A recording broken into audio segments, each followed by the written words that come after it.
cette cruauté dans laquelle le camp MAGA nage avec bonheur, c'est ce qui va entraîner sa perte. C'est ce qui va entraîner sa perte. C'est ce qui va faire que de plus en plus d'Américains vont s'élever sur ce qui se passe. On ne peut pas regarder, à part si vous êtes un ultra-Trump, mais MAGA et les ultra-Trump, c'est une minorité. Vraiment, c'est une minorité. Vous ne pouvez pas regarder ces images. Tout à l'heure, on a vu cette visite à l'intérieur de Alligator Alcatraz. Vous ne pouvez pas regarder ces images-là et vous dire c'est normal. C'est normal. Vous ne pouvez pas regarder certaines des images qu'on va vous montrer dans quelques secondes et vous dire c'est normal. D'autant plus que ce que nous sommes en train de voir, en train de vivre depuis 6 mois, ce n'est que le début. C'est à un moment où ICE a des capacités limitées, avec un budget limité, qu'ils ont déjà dépassé de plus d'1 milliard de dollars avec la volonté de Donald Trump. Mais demain, ou après-demain, quand le budget, le One Big Beautiful Bill sera validé, ICE va devenir une véritable organisation paramilitaire à l'intérieur du territoire américain. On n'est plus dans les questions de la Constitution de faire intervenir l'armée, parce qu'on n'aura plus besoin de l'armée. ICE jouera ce rôle-là. Dans le budget qui est présenté aujourd'hui, il y a prévu, jusqu'à la fin du mandat de Donald Trump, au minimum 175 milliards de dollars, principalement pour ICE. 175 milliards de dollars. 30 milliards pour engager 8500 agents, dont une majorité dans ce qu'on appelle des groupes tactical, donc des groupes militaires, d'intervention militaire, entraînés par des militaires pour des opérations en milieu urbain. 30 milliards. 45 milliards de dollars pour des centres de détention. ICE va devenir aux États-Unis le premier opérateur de prison. C'est plus l'État fédéral, c'est plus des groupes privés, c'est ICE. 45 milliards de dollars. Et lorsque vous allez voir dans le texte du One Big Beautiful Bill, vous vous rendez compte que l'idée de ces 45 milliards de dollars, c'est pour augmenter, je cite, le nombre de lits, on compte en lits, pour des adultes et des familles. Il y a le mot dans le texte de famille. 46 milliards de dollars pour optimiser et terminer le mur. On vous a montré ce que ça voulait dire tout à l'heure, optimiser. 12 milliards de dollars pour les agents à la frontière, en plus de la présence de l'armée. 10 milliards de dollars pour verser aux États qui vont aider ICE. Imaginez, vous êtes gouverneur d'un pauvre État. En Louisiane, il y a du bayou, pourquoi pas, hein, là on a vu, il y a les Everglades en Floride. En Louisiane, il y a du bayou, c'est un État rouge. Vous n'avez pas de source de revenus. Et d'un coup, un monde de possibilités s'offre à vous. ICE est là, avec ses milliards de dollars. Ouvrez un centre de détention dans des conditions inhumaines. Et puis, on a de l'argent pour vous qui va créer des emplois locaux et qui va vous permettre d'être réélu. 10 milliards de dollars. Et 6 milliards de dollars, on va en parler dans quelques minutes, pour de la surveillance électronique, pour l'utilisation de apps de surveillance électronique, principalement via le groupe Palantir. Palantir, on vous en a parlé très souvent, on y reviendra. C'est le groupe de Peter Thiel. C'est un groupe qui, au nom de ICE, le contrat est déjà signé, va créer une base de données pour permettre de trouver où se cachent les sans-papiers. Comment? Ils vont, dans cette base de données mise à disposition de ICE, ils vont aller prendre, c'est ce que Musk a fait avec Doge, voilà, ne jamais oublier ça, ils vont aller récupérer les adresses postales, lorsque vous recevez un colis, lorsque vous envoyez un colis, lorsque Amazon, etc., etc. Ils vont avoir toutes ces informations. L'intelligence artificielle va recouper tout ça et vous permettre de dire, tiens, Luis Fernandez, qui n'a pas de papier, en fait, on s'est rendu compte qu'il commandait des produits sur Amazon Prime et que l'adresse de livraison, c'était tel endroit. On va aller taper à sa porte. On va aller taper à sa porte, comme il y a quelques jours, on est allé taper à la porte d'une famille de résidents de Huntington Beach, du côté de Los Angeles. On regarde ça tout de suite.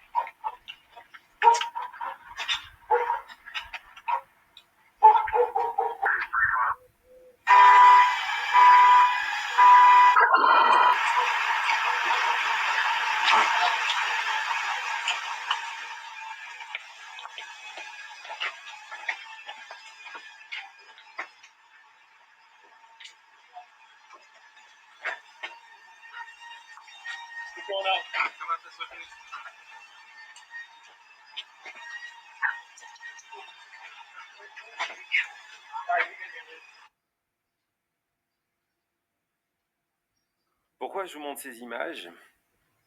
Je vais vous les expliquer parce qu'il faut montrer ces images. Il faut montrer ces images. Ce ne sont pas des militaires, c'est ICE en intervention. Donc pour la petite histoire,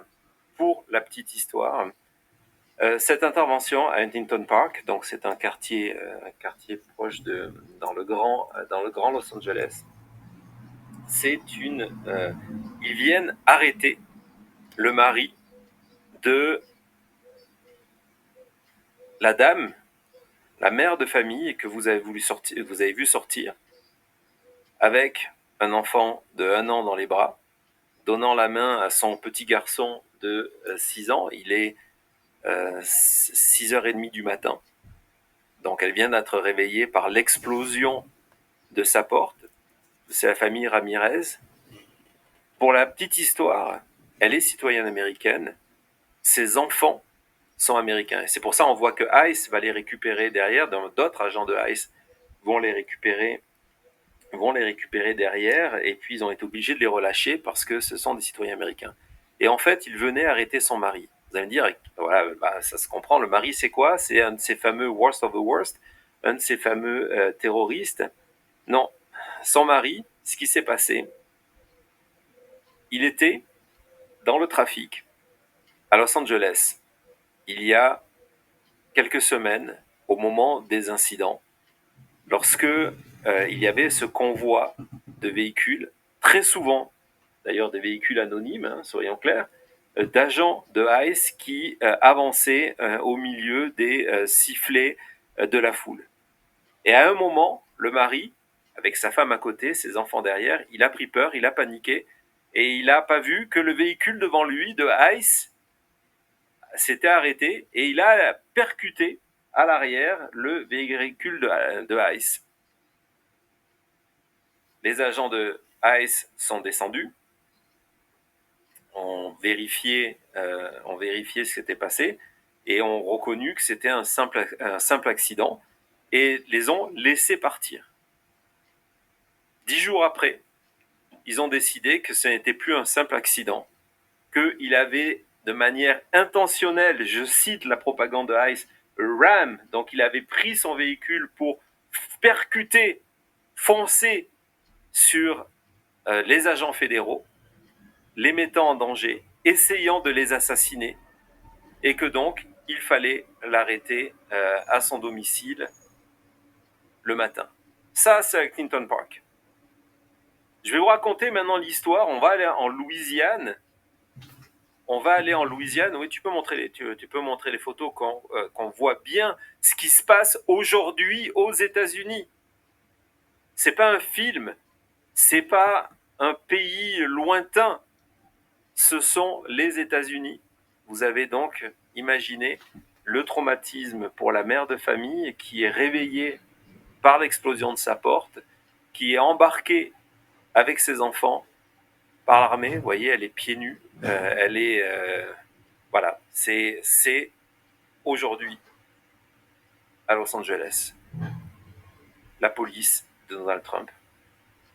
Et donc, on va aller cette fois-ci du côté de la Louisiane, parce que je vais vous montrer, évidemment, on va beaucoup parler de LA, surtout au niveau de pas notre journal des vaguelettes, mais presque. Mais je vais vous montrer que c'est de partout. Tout à l'heure, je vous parlais, avant d'aller en Louisiane, Thomas, excuse-moi, je vous parlais du Rust Belt. Il y a eu cet article extrêmement touchant du côté du Wall Street Journal,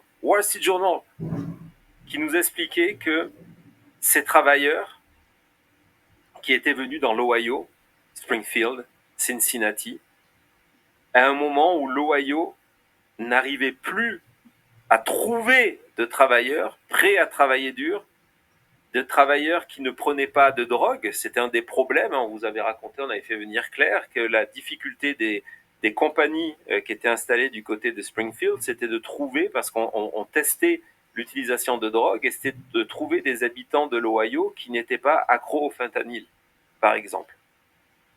Et aujourd'hui, ce qu'on apprend dans ce Rust Belt, dans cet article du Wall Street Journal, c'est que ces gens-là, c'est eux qui ont permis à ces villes qui étaient à l'abandon de revivre. Et aujourd'hui, ils se terrent. Aujourd'hui, ils se cachent. Ils n'osent plus sortir de chez eux.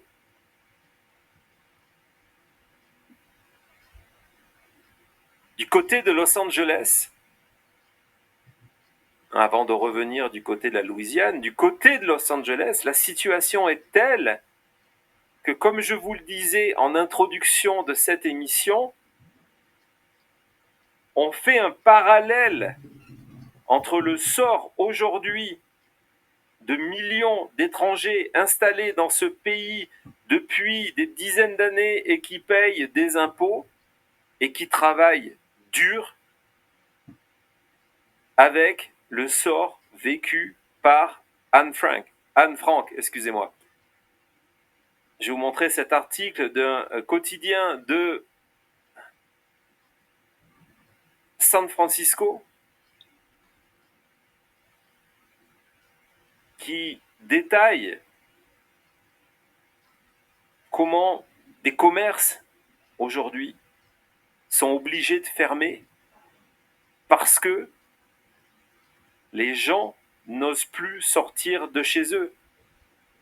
Cette analogie avec Anne Frank nous parle parmi les plus dangereux des terroristes, les nounous de Los Angeles, qui très souvent sont des personnes originaires du Mexique et qui ne veulent plus sortir de chez eux, la personne pour qui elles travaillent, en disant on ne va plus au parc, on n'accompagne plus les enfants à l'école, on n'accompagne plus les enfants dans des événements sportifs parce que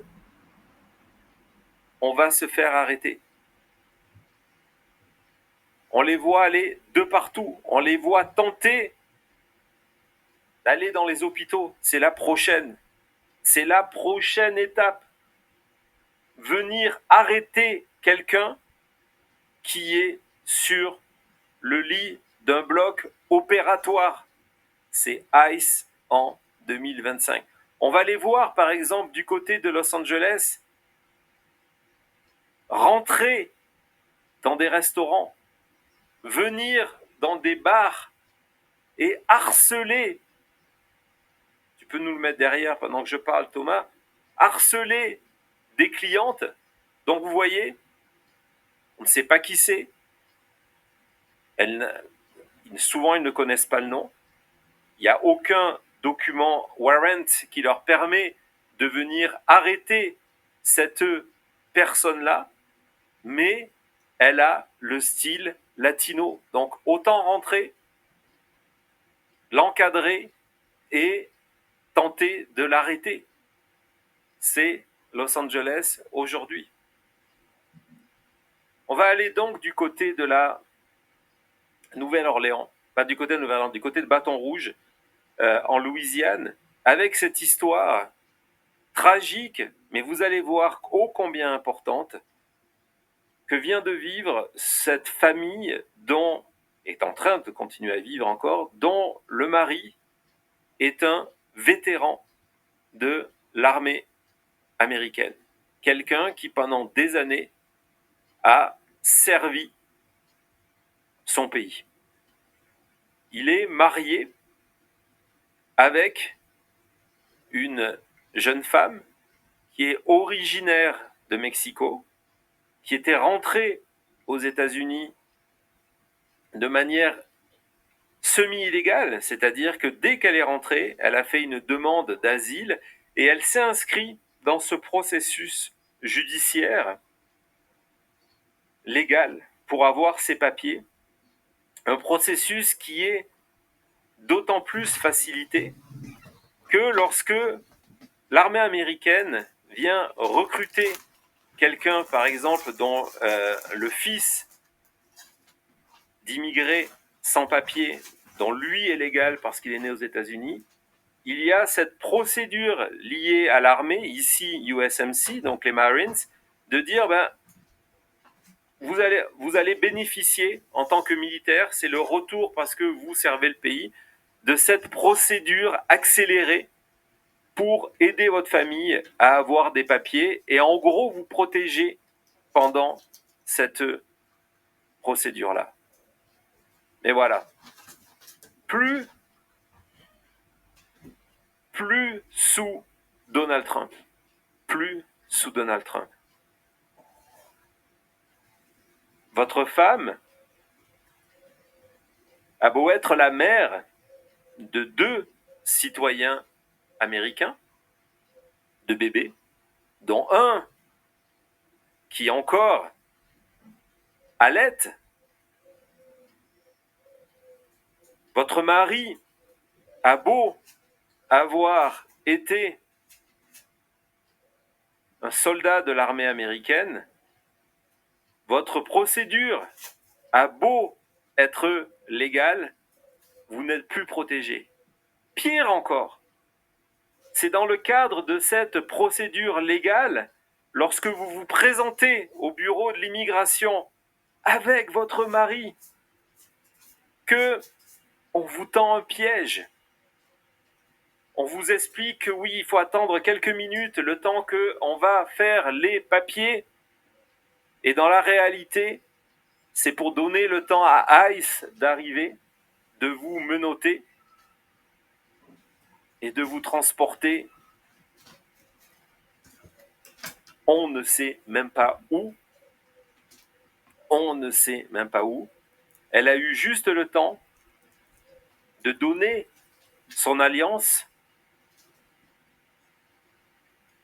à son mari.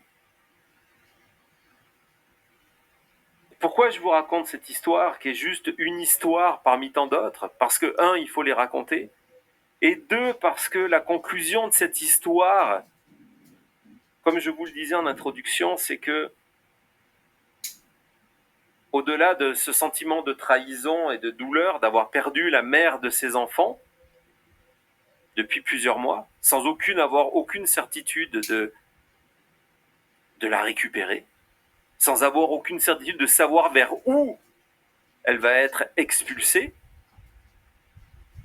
il y a cette phrase qui en fait donne du sens à tout ce qu'on fait ici, à cette volonté, y compris sur les sujets difficiles, de continuer à vous informer. Il explique, ce soldat américain, que, en fait, il ne s'est jamais intéressé à la politique. I'm not a very political person. Ce que je vous disais en introduction, c'est que si vous ne vous intéressez pas à la politique, si vous ne vous intéressez pas à ce qui se passe chez vous, le jour où vous allez commencer à le faire, ça sera trop tard. Ça sera trop tard.